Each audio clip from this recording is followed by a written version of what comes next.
तो जैसा कि पिछले एपिसोड में हमने देखा था, टैग्स 1 मर चुका था और सीक्रेट डोमेन का बैटल अब समाप्त भी हो जाता है।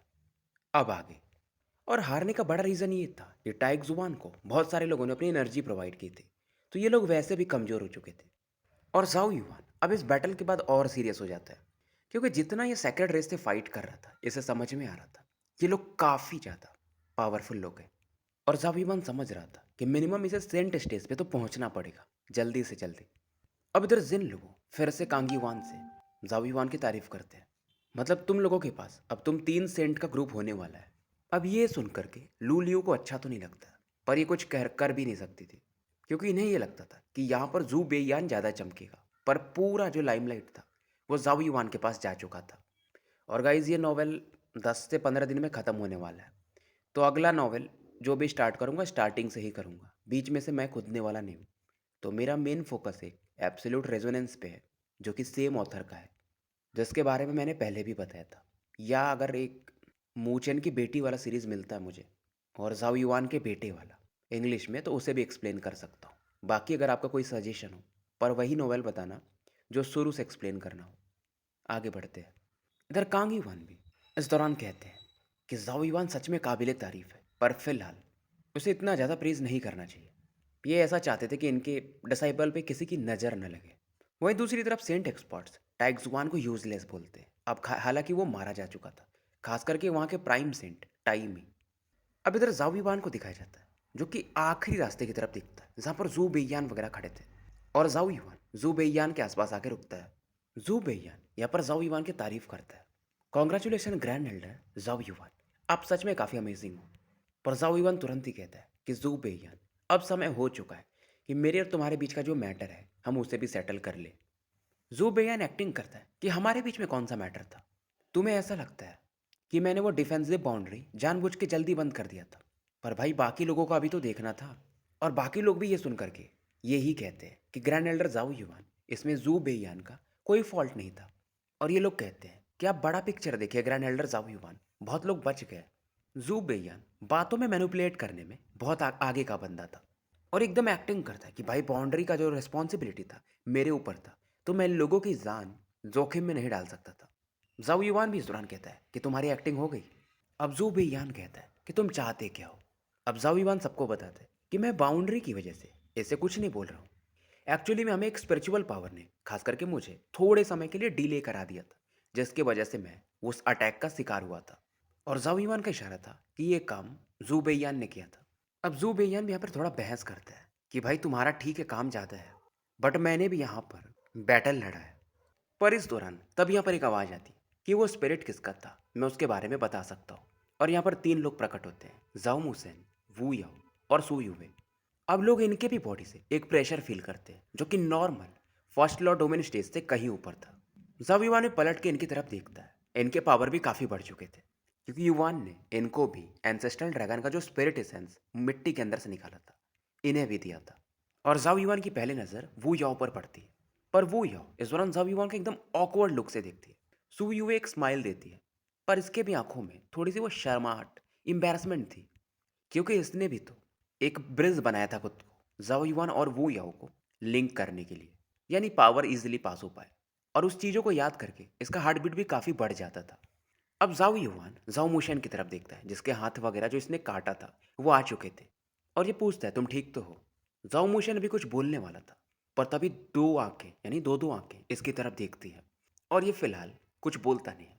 जाओ युवान को समझ में नहीं आता भाई चल क्या रहा है, क्योंकि बात ऐसी हुई थी जब वो याओ जगी थी तो उसने पूछा था ये फ्यूज़न का काम किसका था, किसका आइडिया था। तो सू युवे ने बताया था कि जाओ मुसेन ने बताया था मुझे। इसके बाद जाओ मुसेन की जो पिटाई हुई थी, दोनों लड़कियों ने इसे काफ़ी मारा था, जबकि जाओ युवान को इसमें फ़ायदा हुआ था, पर लात इसने खाई थी। और जाओ मुसेन यही सोचता है कि भाई बस मैं सेंट एक्सपर्ट बनना चाहता हूँ। वुमेन्स ये बहुत टेरिफाइंग होती है, इनसे तो मुझे दूर ही रहना है। और ये मन ही मन सोचता है जाओ युवान को फ्यूचर में पता चलेगा जब ये दोनों लड़कियाँ इसके साथ रहेंगी। फिलहाल ये इन चीज़ों को भुला करके जू बेयान की तरफ देखता है और कहता है जब तुमने अटैक किया था तो मैंने तुम्हारे थोड़े से स्पिरिचुअल पावर को डिवोर कर लिया था, और जाविवान सही कह रहा है, वह तुम्हारा ही पावर था। जू बेयान एक्टिंग करता है कि फालतू की बातें बंद करो, पर जाओ मुझे इस दौरान जो पावर डिवोर किया था उसे बाहर निकालता है। इधर बाहर से लू लियू वगैरह भी इस चीज को देखकर समझ नहीं पा रहे थे चल क्या रहा है। फिर भी ये कहती है कि कांग युवान तुम्हारा ये डिसाइपल कुछ ज्यादा ही डोमिनेटिंग है। पर कांग युवान भी कहते हैं कि तुम्हारा ये डिसाइपल ये बहुत ज्यादा धूर्त बंदा है। अब लू लियू इस दौरान प्राइम सॉवरिन जिन लोगों की तरफ देखती है पर वो भी कुछ नहीं कहते। और फाइनली थोड़ा सा बोलते हैं कि हाँ मैंने उस समय देखा था कि जाओ युआन की बॉडी कुछ समय के लिए रुक गई थी, पर मुझे लगा उसका पावर खत्म हो गया होगा। बट बात कुछ और थी मतलब। फिलहाल यहाँ पर लू लियू और कांग युआन की भी बहस होती है और ये लोग बैटल जोन में जो चल रहा था उसे देखने लगते फिर। इधर जू भैया ये समझ जाता है कि भाई ये मरने वाला है और डिवोरिंग वॉर्टेक्स निकालने के बाद जाओ मुसन तुरंत ही कहता है कि जाओ युवान पूरे एरिया को सील कर दो, नहीं तो कोई भाग जाएगा। और जाओ युवान वैसा ही करता है, पूरे एरिया को कवर करने लगता है।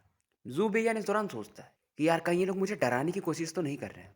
इसे लगता है कहीं जाओ मुसन ब्लफ तो नहीं कर रहा है, पर क्या पता अगर सही हुआ तो मारा जाऊंगा, क्योंकि दोस्त ही तो था ही ये। और उसके दिमाग में एक ही ख्याल आता है कि यहाँ से निकलना पड़ेगा। मास्टर के पास पहुँच गया तो बच तो जाऊंगा। अब जैसे पूरा एरिया कवर हो रहा था जू बेयान डिसीजन ले चुका था और पट से यहाँ से भागता है। लोग भी समझ जाते हैं कि भाई ये भाग रहा है मतलब यही दोस्ती है। जाओ ईवान भी समझता था कि अपने मास्टर के पास भागना चाहता है और कहता है फाइनली कि पूरा टैलेंट जो तुम्हें मिला था तुमने वेस्ट कर दिया। और ये अपने हाथ को बढ़ाता है और एक स्विंग मारता है यानी अटैक कर देता है। एक पर्पल ड्रैगन क्लॉट है इसकी तरफ पड़ता है और अटैक इतना फियर्स था कि सीधा जू बेयन जमीन में जाके धंस जाता है। मानो एक पहाड़ इसके ऊपर गिर चुका हो, अंदर से इसकी पूरी अतड़ियाँ ऑर्गन्स वगैरह फट जाते हैं। इधर वो स्पिरिचुअल पावर था जो कि मोशन दिखा रहा था वो जू बेयान का था ही नहीं, बेसिकली ये ब्लफ कर रहे थे। जू बेयान अब अधमरा हो चुका था और जाओ युआन से कहता है तुम मुझे मार नहीं सकते, सेंट एक्सपर्ट्स मुझे पनिशमेंट देंगे तुम नहीं। और ये चिल्लाता भी है मास्टर मुझे बचा लो। और जिल्लुओ भी ज़ुरन बोलते हैं कि जाओ युआन ज़ुबेयान गलती किया है, इसको ओमेगा श्राइन के हवाले कर दो, इसे हम पनिशमेंट देंगे। पर जाओ युआन थोड़ी देर रुकता है फिर कहता है मैं 18 लोगों को बाउंड्री के अंदर भेज रहा था, मुझे किसी का नाम नहीं पता, पर मैं उन्हें बचा के अंदर ले जाना चाहता था, पर वो मारे गए इसकी वजह से। और बस हम 3 लोग बचे 18 में से, उन 15 लोगों का जवाब कौन देगा। और मैं उन्हें बचा नहीं पाया तो मैं उनके सोल के लिए रिवेंज तो ले ही सकता हूँ। और जो उसका क्लॉ अटैक था सीधा ये ज़ुबेयान की बॉडी पर पूरी तरह से प्रेस कर देता है। ज़ुबेयान मारा जाता है। किसी को लगा नहीं था कि जाओ युवान ज़ुबेयान को मार देगा, खास करके उसका बैकग्राउंड काफ़ी स्ट्रांग था, उसके 3 मास्टर हैं और तीनों सेंट एक्सपर्ट हैं। इवन यहाँ पर जो सेंट एक्सपर्ट्स थे वो भी हैरान हो जाते हैं, क्योंकि इतना बोल्ड कोई नहीं था। इवन जिन लोगों ने बीच में बोला था फिर भी जाओ युवान ने बेईयान को मार दिया था। इधर लू लियू ये काफ़ी गुस्से में थी और अपने पावर रिलीज करने लगती है और इनकी निगाह जाओ युआन पर फिक्स थी। पर बीच में कांग युआन इन्हें ब्लॉक करते हैं कि तुम कर क्या रही हो। लू लियू चिल्लाती मैं कर क्या रही हूँ, उसने मेरे डिसाइपल को मारा है मेरी आंखों के सामने। पर कांग युआन भी कहते तुम तब क्या कर रही थी जब तुम्हारा डिसाइपल जाओ युआन को सीक्रेटली मारना चाहता था। लू लियू बोलती है पर वो जिंदा तो है, मारा तो नहीं है ना। और वो दोषी था। सॉवरेन जिन लोगों भी बोल चुके थे कि ओमेगा श्राइन में उसे सजा मिलेगी, फिर भी तुम्हारे डिसाइपल ने मार दिया। पर कांग युवान पे इस दौरान बोलते 15 लोग और मारे गए थे, चलो जाओ युवान नहीं मारा तो उनका क्या। जिन लोग इस दौरान कुछ बोलते नहीं है और फाइनली थोड़ी देर शांत रहने के बाद कहते हैं कि जू बेयान अपनी गलती से मारा गया, लेकिन जाओ युवान की भी गलती है, तो जो स्टोन ड्रैगन में फाइनल रिवॉर्ड मिलने वाला था वो उसे नहीं दिया जाएगा। लू लियू समझती है कि जाओ युवान को जितना फ़ायदा मिलना था एंसेस्ट्रल ड्रैगन स्पिरिट एसेंस का वो तो उसने ले ही लिया है एब्जॉर्ब करके। एक तरह से उसको कोई सज़ा नहीं मिल रहा था। पर जिल्लुओ इज़रान कहते हैं कि लू लियू शांत रहो। और तुम्हें एक चीज़ और बता देता हूँ, अगर जाओ युवान मरा होता तो जू बेईयान को और तुमको मैं खुद मारता, क्योंकि रीज़न सीधा बात था। लू लियू जानती थी कि अगर जाओ युवान मर गया होता तो याओ याओ यहाँ पर किसी को जिंदा ही नहीं छोड़ती। इसीलिए जिन लोगों ने जाओ युआन को ज़्यादा इंपॉर्टेंस दिया था। अब ये सुनते ही लू लियू भी समझ जाती है कि जिन वो कह क्या रहे, ये भी मारी जाती। इधर लोग शांत थे, वहीं चीजिंग जाओ युआन के करीब आती है और ये जाओ युआन के सपोर्ट में खड़ी थी। सु युवे भी आगे आती है और वू याओ भी आगे आ जाती है। जाओ मुशेन को भी लगता है कि जाओ युआन थोड़ा इम्पल्सिव था बट सही था, दुश्मन को अपना मार ही देना चाहिए। और मुशेन फील करता है कि जाओ युआन के अंदर एक यूनिक चार्म है। इधर यही टुआनजी की थीम भी जाओ युआन के करीब आ जाती है। टुनटुन भी जवीवान के सर के ऊपर आके बैठ जाता है और जवीवान कहता है टेंशन मतलब सब ठीक होगा, क्योंकि ये जानता था अगर मास्टर कांग युआन भी इसको प्रोटेक्ट न कर पाए तो कोई और है जो इसे कर सकता है, और वो थी याओ याओ। और बाकी भी सेंट एक्सपर्ट अब जावीवान के साथ थे, क्योंकि पता था कि ये कुछ कर भी नहीं सकते हैं और जावीवान ने सही भी किया था। अब इसके बाद जावीवान सबको शांत कराने के बाद सु युवे और वू याओ की तरफ देखता है और कहता है तुम दोनों को काफ़ी फायदा हुआ है, वो याओ इस दौरान फिर से इसे लुक देती है और ज़ाओ समझ जाता है, अरे मेरा वो मतलब नहीं था। सू यूए थोड़ा ब्लश करती है और फाइनली बोलती है कि आपका जो रिकवरी हुआ और कल्टीवेशन में आपने ब्रेक थ्रू जो किया, वो वू याओ को जाता है क्रेडिट। वो याओ फिर भी कोल्डली कहती है कि जो इसका था मैंने इसको वापस कर दिया। अब मेरा और इसका एक दूसरे पे कोई उधारी नहीं है। ज़ाविवान हाँ में सर हिलाता है। उसके बाद वू याओ की तरफ जाता है। वू याओ सोचती है कर क्या रहा है, और ज़ाविवान एकदम हीरो जैसे एक्टिंग करता है कि मुझे फिर से मेरा नाम बताने दो, मेरा नाम ज़ाविवान है। और ये अपने ऐसा मुक्के को आगे बढ़ाता है। अगर किसी ने नारुतो देखा होगा तो, जैसा नारुतो और कुरामा ने जब इनकी दोस्ती हो गई थी तो अपने मुक्के और मुक्के को लड़ाया था, कुछ वैसा। वो या वो थोड़ी देर शांत रहती, फिर ये भी ज़ाविवान के फेस को टच करती और कहती है मेरा नाम वो याओ है और अब से हम फ्रेंड्स हैं। ज़ाविवान ऐसा कहता है। वो याओ को समझ में नहीं आता है कि ये बच्चा है क्या, पर फिर भी ये कहती है चाइल्डिश, लेकिन पहले से अच्छा फील करती है। इधर ज़ाविवान ये जो स्टोन ड्रैगन का स्क्रिप्चर था, यहाँ से एक वाइब्रेशन फील करता है और फिलहाल ये लोग वो जो इन्हें टेक्निक मिला था उससे इस ड्रैगन को मूव कर लेते हैं। मतलब एक्टिवेशन शुरू किया था ड्रैगन मूविंग एरे का, ताकि इस स्टोन ड्रैगन को यहाँ से निकाल सके। पर जिनलो इस दौरान कहते हैं कि सभी लोग चौकन्ने रहना, क्योंकि इन्हें मालूम था सैक्रेड रेस वाले इतना आसानी से हार तो नहीं मानेंगे। और ये लोग इस ड्रैगन पे लगातार अटैक कर रहे थे ताकि इसे मूव कर सके, पर यहाँ पर टाइम ही यानी सैक्रेड रेस का वो प्राइम सॉवरिन आ जाता है। और जिन लोग इस दौरान मजे लेते हैं, वैसे तो हम लोग कमजोर हैं, पर तुम लोग क्यों हार गए सैक्रेड रेस वाले, तुम तो काफ़ी स्ट्रांग हो। अब टाइम इस दौरान बकवास करने के मूड में नहीं था। ये अपना जो ट्रिपल लोटस सेंट का आर्टिफैक्ट था, सैक्रेड माउंटेन पेंटिंग, सीधा उसे बाहर निकालता है। जिन भी यहाँ पर अपने अटैक को मूव करते हैं। इनका जो आर्टिफैक्ट था ट्रिपल लोटस सेंट का प्राइम केओस गोल्डन बेल, ये उसे सामने वाले अटैक की तरफ बढ़ा देते हैं और बैटल बराबर का था। और जिल्लू कहते हैं कि टाइम ही तुम कुछ नहीं कर सकते, तुम्हारी आर्मी भी वैसे भी हार चुकी है। अब इस दौरान टाइमी कहते हैं अगर मैं नहीं काफ़ी हूँ तो मैं एक और सेंट को बुला लेता हूँ, वो भी प्राइम सेंट को। जिन हैरान थे क्योंकि इन्हें पता था कि टोटल 7 प्राइम सेंट्स हैं सैक्रेड रेस में। उनमें से जो 4 हैं वो सैक्रेड माउंटेन पे हैं और बचे हुए 2 को ओमेगा शाइन वाले नज़र बना के थे, फिर ये कैसे आएंगे।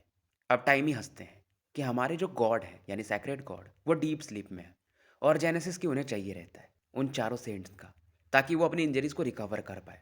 पर अब धीरे धीरे वो जाग रहे हैं, तो इतने सेंट्स के उन्हें ऑरा की ज़रूरत नहीं है, तो हम एक को यहाँ पर बुला सकते हैं यानी 4 में से।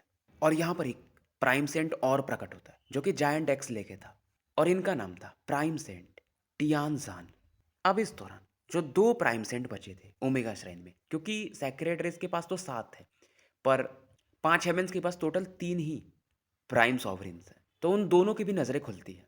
पर ये दोनों जैसे ही बाहर निकलने वाले थे, 2 और पावरफुल लोग जो इन पर नज़र बना के थे, वो तुरंत ही कहते हैं डी लॉन्ग और चीज ही, तुम जहां पर हो वहीं पे रहो। अब ये दोनों मिलकर इधर यानी टियानजान और टाइमी जिन पर अटैक करते हैं कि आज तुम्हारा आखिरी दिन है।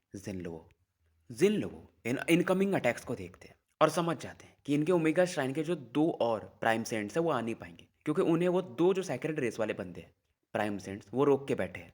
और वो जो एक्स अटैक था वो जिन के बेल की तरफ पड़ता है और इनका जो डिफेंस था वो टूटने लगता है, क्योंकि ये जो बंदा था एक्स अटैक वाला टियानजान, ये अटैकिंग अटैक में बहुत ज़्यादा फियर्स बंदा था।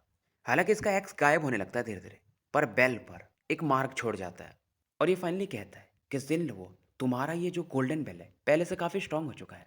पर टाइम इस दौरान कहते हैं कि इस गोल्डन बेल को मैं रोकता हूँ, तुम इस पर अटैक करो। एक बार फिर से ये दोनों अटैक करते हैं। किसी को समझ में नहीं आ रहा था कि अब ये लोग करेंगे क्या, क्या इन्हें कोई बचाएगा, क्या गॉडेस आएंगी। और कांग युआन कहते हैं कि उसने प्रॉमिस किया था कुछ ऐसा रहा इस लेवल पे पहुंचा तो वो आएगी। और जाविवान को ये लगता है कि यावियाओ चाहती है कि जिन लोग थोड़ा सा सफ़र करें। बाकी सेंट्स ये बात सुनकर जाविवान की तरफ देखते हैं और समझ जाते हैं गॉडेस क्यों ऐसा कर रही है, क्योंकि जाविवान यहाँ पर लगभग अधमरा सा बचा था, इसीलिए प्राइम सेंट वगैरह ने कुछ किया नहीं उस समय। तो याओ याओ चाहती है कि जिन लोग थोड़ा सफ़र करें। अब सभी लोग चिंता में थे। टाइम में और टियानजान के अटैक और ज़्यादा इंटेंस होते जाते हैं। धीरे धीरे जिन लोगों का जो बेल था वो गायब सा होने लगता है। पर तभी अचानक से यहाँ पर एक मिस्टीरियस लाइट चमकती है जो कि सेंट फोर्स से भी ऊपर थी, और जिन लोगों का जो बेल था वो पूरी तरह से गायब होने लगता है। जिन लोग समझ जाते हैं ये जो अटैक था जो अभी टियानवी ने किया था, इसमें सैक्रेड गॉड का हल्का सा पावर मिक्स था, विल पावर। अब क्योंकि इनका बेल गायब हो जाता है तो जिन लोगों की तरफ वो अटैक्स बढ़ने लगते हैं। एक्स इनके काफ़ी करीब था। पूरे यहाँ पर सेंट एक्सपर्ट्स चिल्लाने लगते हैं, पर तब यहाँ पर स्पेस खुलता है और जिन लोगों देखते हैं वहाँ पर एक लेडी बैठी हुई थी। वो बेसिकली याओ याओ का घर था एक तरह से, और बस ये इधर एक्स की तरफ एक लुक देती है और एक धनुष बाण वहाँ से चलता है अब इस एक्स से आके टकराता है, पर कोलिजन का कोई आवाज़ नहीं होता। पर टियानजान ये समझ जाता है कि ये जो पावर था, पावर ऑफ ऑर्डर था, यानी कि थर्ड गॉड ठीक-ठाक लेवल पे जाग चुकी है, तभी वो पावर ऑफ ऑर्डर को यूज़ कर पा रही है। एरो गायब तो हो जाता है, पर टियानजान इसकी बॉडी काफ़ी पीछे जाके गिरती है और ये ठीक-ठाक इंजर्ड हुआ था। अब इसके बाद याओ की नज़र टाइमी पे पड़ती है और फिर से उस बाढ़ में एक पावर इकट्ठा होता है, यानी धनुष से वो बाढ़ दूसरी बार छूटता है। टाइमी समझ जाता है और यहाँ से भागने लगता है और अपने जो भी एक्सपर्ट्स थे, उन्हें सभी को कहता है, यहाँ से निकलो। तो सैक्रेड रेस वाले यहाँ से फाइनली गायब हो जाते हैं। यहाँ पर बहुत सारे लोगों को ये नहीं पता था कि याओ को लोग गॉडेस क्यों कहते हैं, क्योंकि उन्हें लगता था वो बहुत सुंदर है, बहुत पॉपुलर है, इसलिए उन्हें लोग गॉडेस बुलाते। पर बात अलग थी। अब इन्हें समझ में आ रहा था जब इन्होंने ये एरो का पावर देखा था और याओ याओ ऐसा स्पेस खुल गया था, सबको दिखाई दे रही थी कहाँ बैठी है और वहां से इतने बड़े पावर को ऑपरेट करना। पहली बार इवेंट जाओ मुसेन हो या सू युवे या वू याओ ने याओ याओ को अटैक करते देखा था और इन्हें समझ में आता है कि कितना बड़ा गैप है। और सू युवे पहली बार पूछती है कि जाओ युवान से कि याओ याओ इतनी पावरफुल है। पर जाओ युवान इस समय चिंतित था, याओ याओ इस पावर को यूज कर रही है तो उसकी डिविनिटी और जाग चुकी होगी। और फाइनली ये बताता है कि ये ऑर्डिनरी नहीं है, ये थर्ड गॉड है। अब ये बात सुनकर यहाँ पर जो भी लॉर्ड डोमेन एक्सपर्ट्स थे वो अचंभित रह जाते हैं, क्योंकि एक सिंगल एरो ने एक प्राइम सेंट को इंजर्ड कर दिया था। बहुत बड़ी बात थी।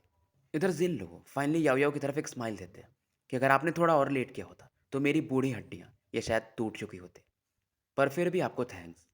और ये ऐसा मुंडी झुका के ग्रीट करते हैं। इस दौरान याओ याओ की नज़र अब लू लियू पर फिक्स हो जाती है और एरो का डायरेक्शन इनकी तरफ ये करती है। लू लियू समझ जाती है जब प्राइम सेंट्स वगैरह इस अटैक में इंजर्ड हो रहे हैं तो ये तो सेंट फर्स्ट लेवल पे है, तो ये तो मारी जाएगी। पर इस दौरान जिन लोग लू लियू के आगे खड़े हो जाते हैं और याओ याओ से कहते हैं कि आप अपने गुस्से को शांत करिए, वो जू बेयान की गलती थी। ओमेगा श्राइन फिर भी लू लियू को पनिश करेगा। अब इस दौरान याओ याओ जाओ युवान की तरफ देखती है। जाओ युवान इशारा करता है कि जाने दो। अब याओ याओ धनुष को गायब कर देती है और यहाँ से स्पेस भी गायब हो जाता है। पर जाओ युवान के कानों में एक आवाज आती है कि मैं तुम्हारा वेट कर रही हूँ। पर क्राउड इस दौरान जाओ युवान की तरफ देखती है कि जिन लोगों की भी बात गॉडेस नहीं मानती है पर जाओ युवान की मानती है। मतलब ये बंदा ये गॉड को भी इन्फ्लुएंस कर दे रहा है।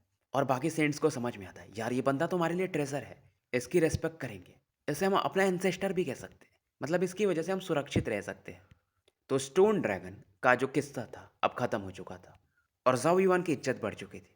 और जाओ युवान का एक और नाम होता है यहाँ पर कि सेंट स्टेज के नीचे में, यानी कि सेंट स्टेज के जस्ट नीचे में सबसे स्ट्रॉन्गेस्ट बंदा पूरे हेवेंस में जाओ युवान है। और जिन लोगों को अब अंदाजा होता है, था तो पहले भी, कि इनके ओमेगा श्राइन में बस 3 प्राइम सॉवरेन्स हैं, वहीं सैक्रेड रेस के पास 7 प्राइम सेंट्स हैं। तो डिफरेंस तो काफ़ी बड़ा था। और ये कांग युवान से बातें कर रहे थे। कांग युवान को भी समझ में आ रहा था कि जब तक आप ट्रिपल लोटस पे पहुंचोगे नहीं तब तक आपको प्राइम सेंट कहा नहीं जाता है।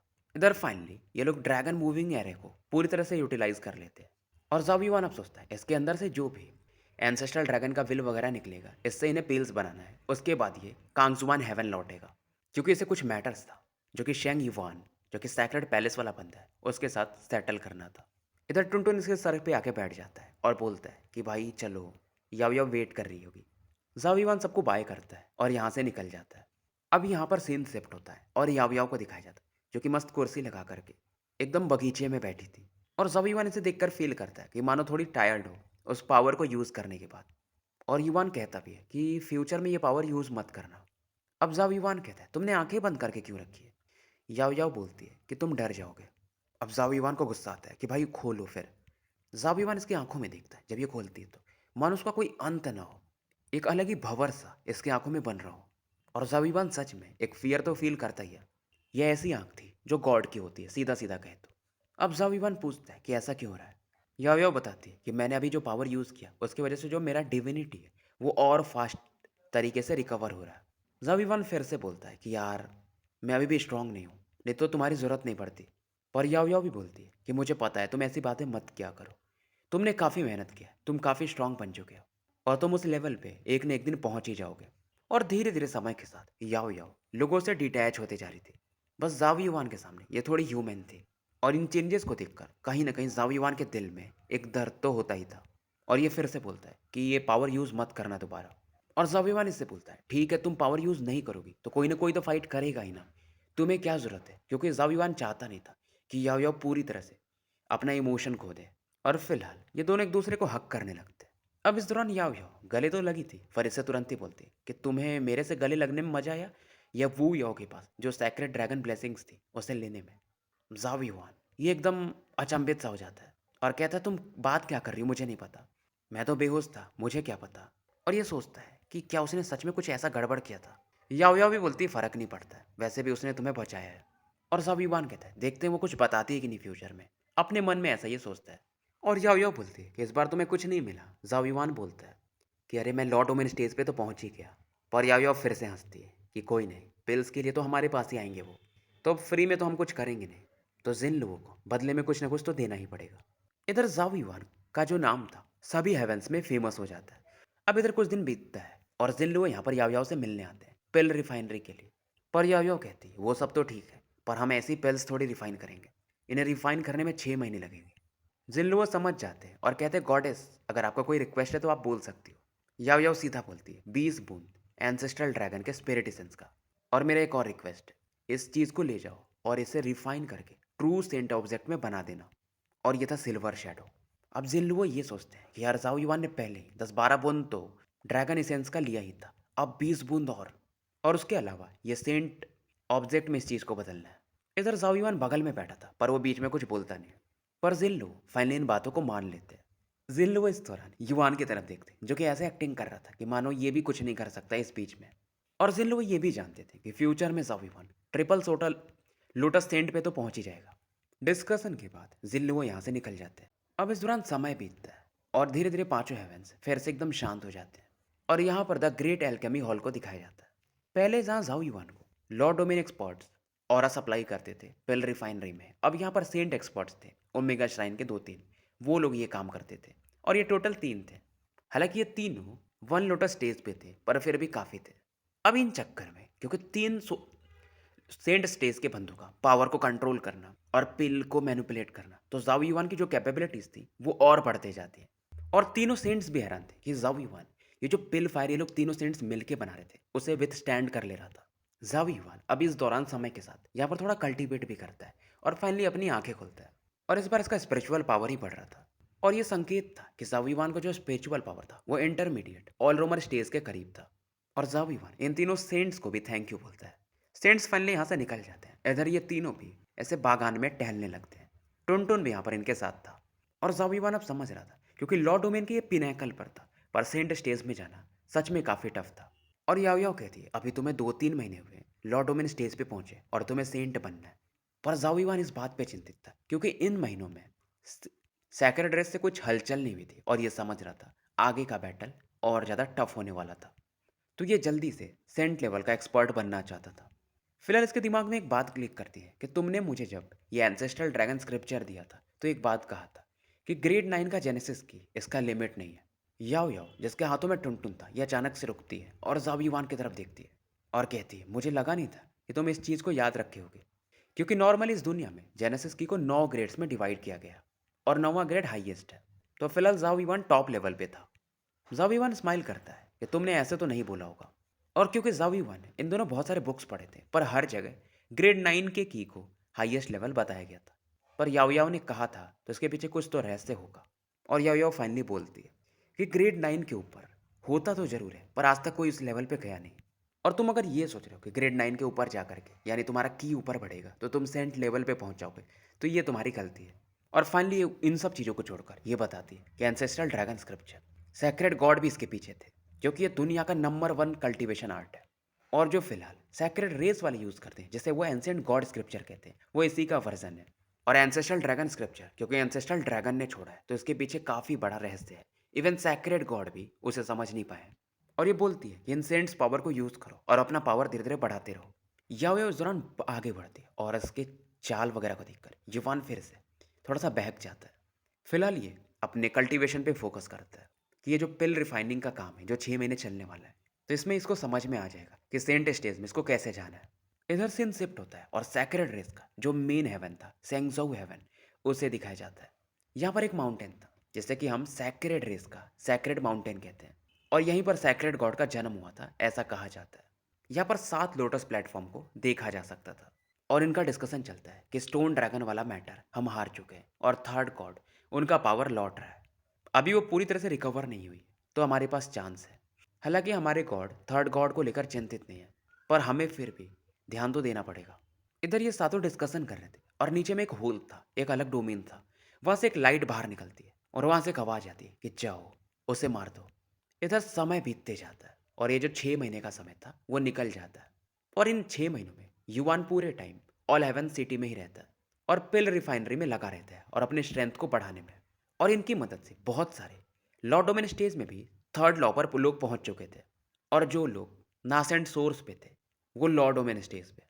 जाओ युवान यहाँ पर एक अज्योर बोल्डर के पास दिखाया जाता है और यहाँ पर बैठकर ये यूनिवर्स के जेनेसिस की को एब्जॉर्ब कर रहा था।